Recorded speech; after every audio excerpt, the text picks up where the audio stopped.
Hello student friends, welcome back to Joy Guru classes. I am your tutor Biswajit Kaushik, right?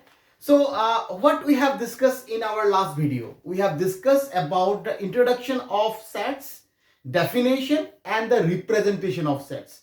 ये तीन चीजें हमने discuss किया था, right? And the most important thing is the representation, जो important point था हमारे last video में. तो हम एक सेट को कैसे रिप्रेजेंट कर सकते हैं? दो तरीके से. Number one, the first method was या फर्स्ट फॉर्म वाज क्या था? ये था रोस्टर और टेबुलर फॉर्म. और सेकंड मेथड क्या था? सेकंड फॉर्म क्या था? सेट बिल्डर फॉर्म और सेट बिल्डर मेथड, राइट? तो यहां पे हमें दो चीजें डिस्कस करेंगे इस रिप्रेजेंटेशन में, जो कि लास्ट वीडियो में रह गया था. उसके बाद will solve some problems from the first exercise today. ठीक है. So let's start with one example. Just representing this, the set of the letters forming the word school से SCHOOL. इसका मतलब क्या है?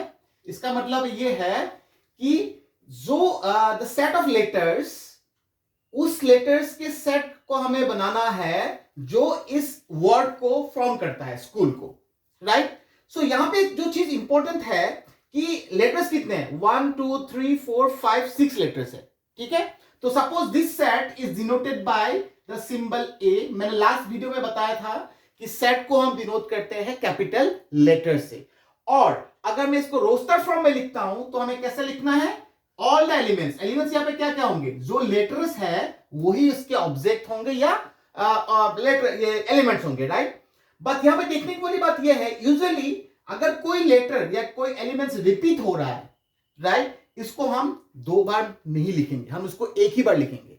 यूजुअली हम एक ही बार लिखते हैं, राइट? सो डिस्टिंक्ट जो ऑब्जेक्ट्स होंगे या डिस्टिंक्ट जो एलिमेंट्स होंगे उसी को ही हमें इस रिप्रेजेंटेशन में लिखना है. तो यहां पे क्या क्या होगा?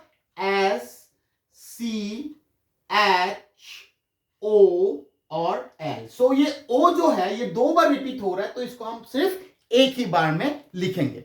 अगेन जैसे मैंने लास्ट वीडियो में कहा था कि हमें इस ऑर्डर को जरूरी नहीं कि हमें इसको ऐसे ही फॉलो करना है, हम इसको उल्टा सीधा भी लिख सकते हैं. जैसे कि हम पहले सपोज L को लिख लिया, फिर C को लिखा, फिर H को लिखा, राइट? फिर से O को लिखा, फिर S को लिखा. Getting my point? सो इसको किसी भी ऑर्डर में हम लिख सकते हैं, सेट में कोई डिफरेंस नहीं आएगा, it will remain the same, right? So हमें जो एलिमेंट्स या ऑब्जेक्ट जो है वो हम उसको रिपीट नहीं करते हैं. तो ये पहली बात है. तो दूसरी बात तुम्हें बताना है कि हमें एक सिंबल हम यूज करेंगे जिसको हम लिखते हैं इस वाले सिंबल से, right? This is called Greek alphabet epsilon. क्या बोलते हैं उसको? एप्सिलॉन. EPSILON. तो this is a Greek alphabet epsilon. इसका मतलब क्या है? इसका मतलब है belongs to, right? Belongs to. अब कैसे लिखूंगे इसके, कैसे हम इसको एक्सप्रेस करते हुए बताता हूं. सपोज ये सेट है ए और ये इसके एलिमेंट्स है, राइट? तो अगर मैं इसको ऐसे लिखता हूं कि C belongs to A, right? इसका मतलब क्या है कि C एक A सेट का एलिमेंट है, तो इस सिंबल को बोलते हैं belongs to, right? It's called belongs to. तो C बिलोंग्स टू A का मतलब हम ये समझना चाहिए कि ये C जो है A का एक एलिमेंट है. और एक एग्जांपल लेता हूं, सपोज V है. V is the set of vowels जो हमने लास्ट वीडियो में डिस्कस किया था. क्या था? A E I O U. तो मैं यहां पे कैसे लिखूंगा? U belongs to V. Getting my point? U belongs to V. बाद में इसको ऐसे लिख सकता हूं कि B not belongs to V. इसका मतलब क्या है कि B जो है V सेट का एलिमेंट नहीं है. अंडरस्टूड? सो ये बिलोंग्स टू है और ये नॉट बिलोंग्स टू है. सो ये क्वेश्चन जो है आपका पहला एक्सरसाइज में होंगे, आप उसको सॉल्व कर सकते हो. अब हम जो पहला एक्सरसाइज है 1.1 उसके कुछ क्वेश्चन हम अभी डिस्कस करेंगे, right? So let's start with the first question of exercise 1.1 of NCERT class 11 text book. ठीक है. So the first question is, इसमें तो बहुत सारे पार्ट्स है, जस्ट मैंने 3 पार्ट लिया है और कुछ पार्ट आपको नहीं आता है तो कमेंट सेक्शन में जाके बताना, तो then I will tell you the solution in the next video, ठीक है। So the first question is which of the following are sets. So यहाँ पे 3 स्टेटमेंट दिया गया है, we have to find out which are sets, which collection are sets and which collection are not sets. जैसे हमने कल ही उस दिन लास्ट वीडियो में भी डिस्कस किया था कि वेल डिफाइंड कलेक्शन होना चाहिए, इररेस्पेक्टिव ऑफ कि कौन उसको कलेक्ट कर रहा है।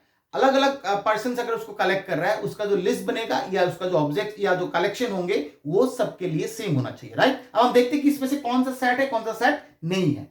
तो पहले क्या है, the collection of all the months of a year beginning with the letter J, right. The collection of all the months of a year beginning with the letter J, J से start होने वाले जितने भी months है एक year में, उनके collection, क्या ये सेट है? Yes, it is a set. क्यों? बिकॉज ये तो कोई भी बंदा अगर इसका कलेक्शन बनाएगा, सबके लिस्ट में क्या क्या आएगा? जनवरी है, राइट, बिकॉज जे से स्टार्ट होता है, फेब्रुवरी नहीं है, मार्च नहीं है, राइट, अप्रैल नहीं है, राइट, अप्रैल मई नहीं है, फिर जून आएगा, फिर जुलाई आएगा, अगस्त नहीं है, सितंबर नहीं है, बस, राइट। तो जनवरी, जून, जुलाई, अगस्त भी नहीं होगा, सितंबर भी नहीं होगा, अक्टूबर, नवंबर, दिसंबर कोई नहीं है। सो इस वाले सेट में चाहे कोई भी बंदा या कोई भी पर्सन अगर इस सेट बनाता है तो सिंपली क्या क्या आएगा? जनवरी, राइट, अगर मैं रोस्टर फॉर्म में लिखूंगा तो जनवरी, जैन, राइट, जून और जुलाई। और कोई रह गया? और कोई है जैसे? नहीं है ना, इतनी है ना, है कि नहीं? सो it is a set. Clear? So it's a well defined collection. J defined हो गया ना, तो इट्स वेल डिफाइंड है। जे है तो उन्हें ये पैरामीटर डाल दिया कि जे से स्टार्ट होना चाहिए। So the months starting with J will included in this set, in this collection. So हर एक के लिए यही बनेगा। So it is a set. Very clear. Now second one, the collection of all even integers. Even integers क्या होता है? कहां से स्टार्ट होता है? 2 से स्टार्ट होता है, राइट। 2, 4, 6, राइट, देन 8, 10, 12, इस तरीके से चलते रहेंगे, राइट। सो 2, 4, 6, 8, 10, इस तरीके से कंटिन्यूअसली आगे बढ़ता रहेगा। So irrespective of who is collecting this और who is collecting this elements, ये लिस्ट या और ये कलेक्शन सेम रहेगा। So it is a well defined, right. So it is also a set. So this is also a set and this is also a set. Now come to the third one, the collection of most dangerous animals of the world। क्या है? दुनिया के जितने भी खतरनाक जानवर है, animals है, उनके कलेक्शन। क्या ये सेट है? सोचो, नहीं है। क्यों नहीं है? क्यों भाई, मुझे टाइगर से बहुत डर लगता है, तो मैं मानूंगा कि टाइगर जो है वो डेंजरस एनिमल है। पर तुम सोचोगे कि नहीं, मुझे टाइगर से डर नहीं लगता, मुझे डॉग से डर लगता है, राइट। सो तुम्हारे लिए उस लिस्ट में डॉग का नाम आएगा, मेरे लिए टाइगर आएगा, राइट, कैट आएगा। सो हर एक पर्सन के लिए ये जो लिस्ट होगा अपने हिसाब से डेंजरस हो जाएगा। Getting my point? सो जो कलेक्शन होगा और जो लिस्ट बनेगा, हर एक पर्सन टू पर्सन ये वेरी करेगा। It will vary from person to person. So the collection will not be a well defined, right. So hence it is not a set. ये सेट नहीं होगा, ये एक कलेक्शन होगा। अंडरस्टूड? ओके, अब हम नेक्स्ट क्वेश्चन पे आएंगे। So let's do the second question, ठीक है।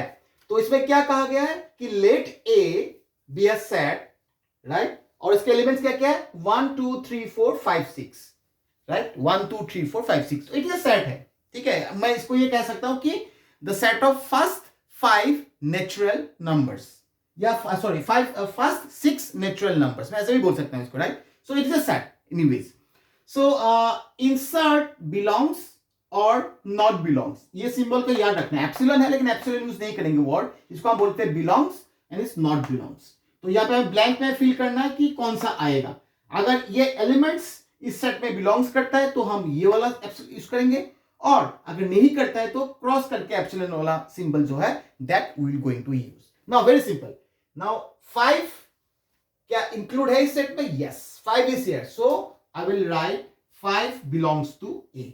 क्या 0 इसमें इंक्लूड है? नहीं है, तो क्या लिखेंगे? 0 is not included और 0 is not an element of the set A। 10 यहां पे है? नहीं है, so 10 is not a set of not an element of the set A।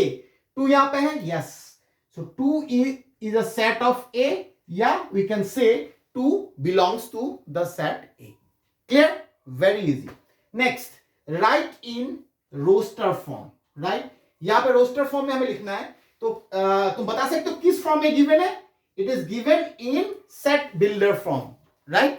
ये set builder form में गिवन है और हमें इसको roster form में लिखना है. तो कैसे लिखोगे? क्या बोल रहे हैं? देखो.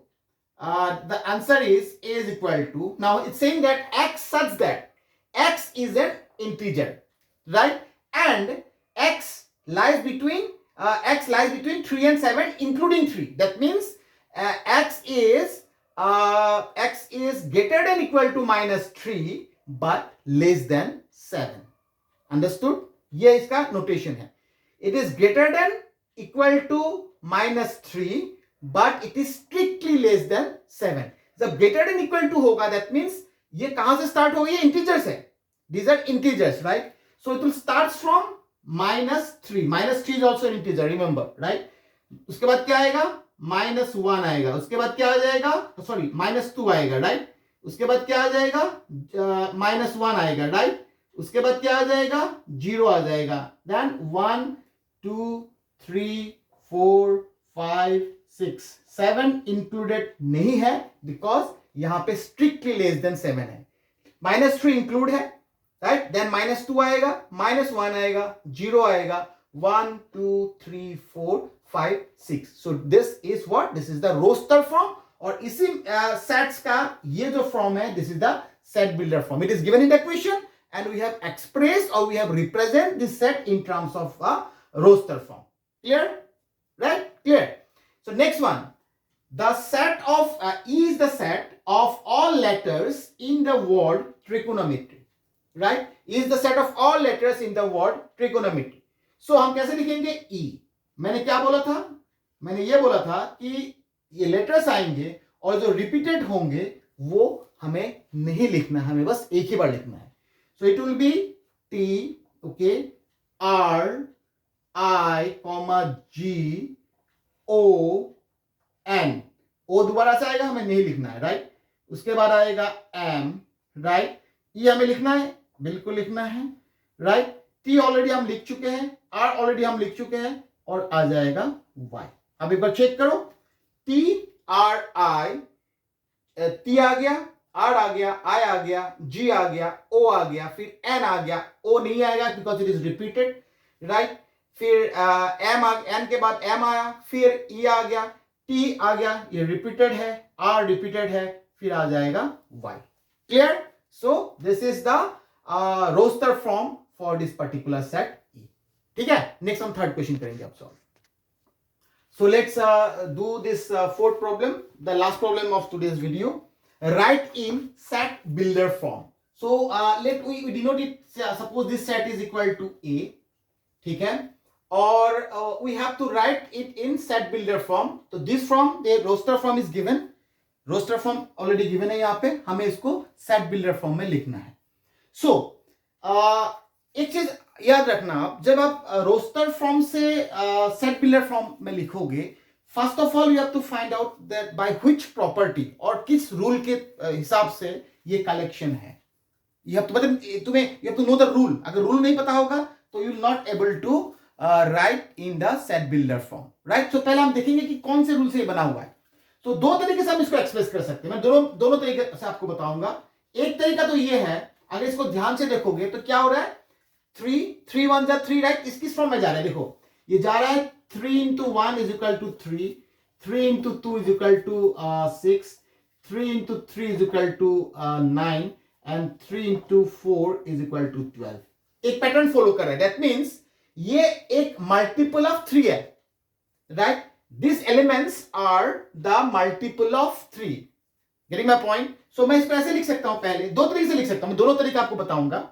तो पहला तरीका है कि x such that x is a multiple of 3. ये तो है पहला कंडीशन, लेकिन ये खत्म हो रहा है. कहां पे खत्म हो रहा है? 12 पे खत्म हो रहा है. तो हमें ये कंडीशन डालना पड़ेगा, x is a multiple of 3 और x का जो वैल्यू होगा, x is greater than 1, 1 greater than equal to 1 but 3 but less than equal to 12. हम इसको ऐसे लिख सकते हैं x such that x is a multiple of 3 and x का जो वैल्यू होगा वो 3 और 12 के बीच में लाई करेगा. Getting my point? Understood? और इसको और इस आगे समझ में ये तो x lies between 3 and 12 and x is a multiple of 3. तो 3 से स्टार्ट हो रहा है, सो आ जाएगा पहले 3 मल्टीपल ऑफ 3, सो 3 के बाद 6 आएगा, 6 के बाद 9, 9 के बाद 12, दोनों इंक्लूडेड है. तो ऐसे भी हम इसको रिप्रेजेंट कर सकते हैं. दूसरा तरीका है थोड़ा सा कॉम्प्लिकेटेड है बट वो ज्यादा प्रॉपर है. वो ये है कि x such that x is equal to 3 into n. ठीक है, 3 into n मतलब n क्या है, n is a natural number. तो मैं इसमें लिखूंगा n belongs to capital N. तो तुम्हें ये समझ आना चाहिए कि n जो है ये नेचुरल नंबर है. अंडरस्टूड? सो हमें कहां से करना है, जो n का जो वैल्यू होगा, बिकॉज ये n है एक्चुअली, यदि माय पॉइंट n ये है 1 2 3 4. सो n का जो वैल्यू होगा वो it should be n should be less than equal to 4 because natural number है तो 1 से स्टार्ट होगा, इसलिए मैंने इसको लिखा less than equal to 4. so x such that x equal to 3n, n belongs to capital N and small n is less than equal to 4. so इन दोनों तरीके से हम इसको रिप्रेजेंट कर सकते हैं set builder form. So set builder form में from roster to set builder form लिखने का सबसे आसान तरीका ये है कि पहले जिस रूल के हिसाब से we have collect the elements, उस रूल को you have to find out. थोड़ा सा प्रैक्टिस करोगे, बहुत सारे क्वेश्चन दे रखे इस एक्सरसाइज में 1.1 में, तो जस्ट इसको प्रैक्टिस करो. क्यों 1 सेकंड 2 सेकंड के अंदर तुम इसको निकाल लोगे.